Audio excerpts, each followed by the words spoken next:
old ways of marketing is gone. The new way of marketing for resellers in 2025. Now, do you remember back in the old days in 2010, which is a little over a decade ago, maybe 2012, 13, 14? Those of you that started your brand back then, you'd post your cute little pictures on Instagram.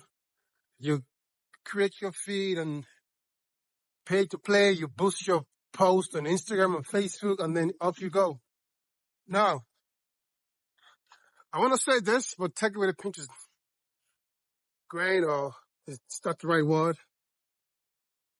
The pay-to-play model is over, meaning,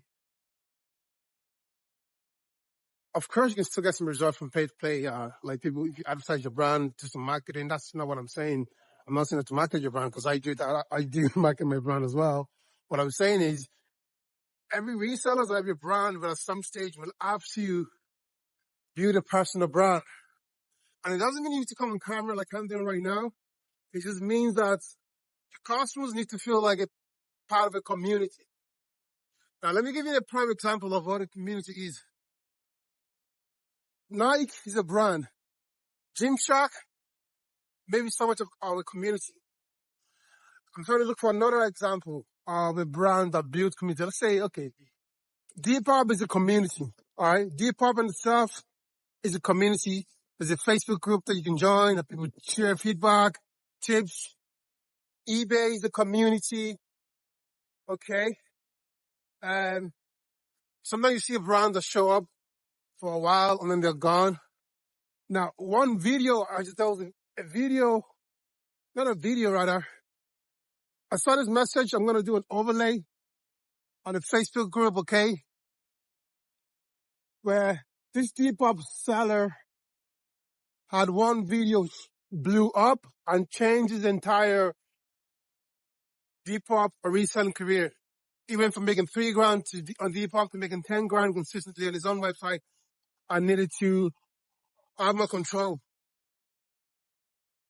Now, those of you guys who are still on the fence, it doesn't mean you have to I know plenty of people that build muscle, million brand, make crazy amount of money a month and you would never even know it because they don't care about Instagram. But I also know people that have a physical location that do crazy amount of money in a week and don't even care about social media. That's not there. They don't care about social media. They just want to make it, but unless you're skilled and you have the right, great product for that, but a lot of you guys are not going to succeed. I mean, I could mention another couple of vintage brands like F&F, as in Frank. You might know that. There's probably a couple other vintage companies as well, that has a personal brand to it. Doesn't mean the owner is on camera, it just has a personal brand and a community behind it. A lot of the young creators, should I say, are building a community and are actively trying to engage with their audience, showing what kind of stuff they have coming up, what drops they have, all that kind of stuff. It just goes beyond just boosting your Facebook ad and doing some little marketing here and there, If you want to win in the long run, my take would be have a personal element. Have a personal element. If you want to win in the long run, have a personal element to your brand that your everyday daily people can relate to. And I think that's the way marketing will go in 2025. Now imagine I build a personal brand and then I also market my personal brand. People that are invested in your brand will be a lot more willing to not only buy, but they've invested in your brand, they're invested in you.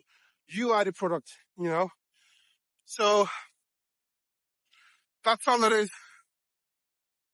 This content game is like a lottery.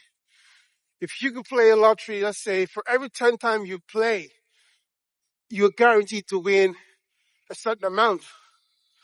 How often would you play? You play as much as often as you could. So it's the same with TikTok and YouTube Shorts and Instagram Reels and all these platforms. You know, you're throwing your content out there. It doesn't matter if it does good or not. You learn, check the hook, study other videos, why it worked, don't copy, check and study why it worked. What kind of hook was it? What made it so special? Is there something special about the video, about the person on the video? Is it engaging?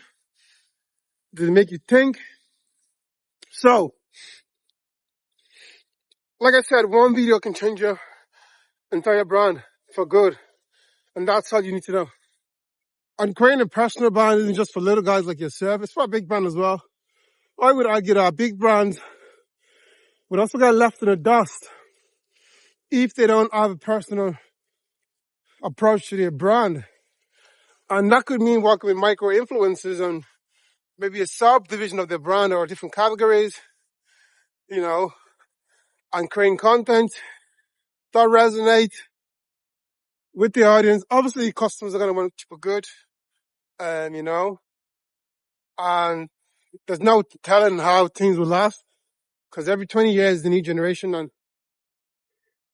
definitely Gen Z, I have no loyalty when it comes to brand.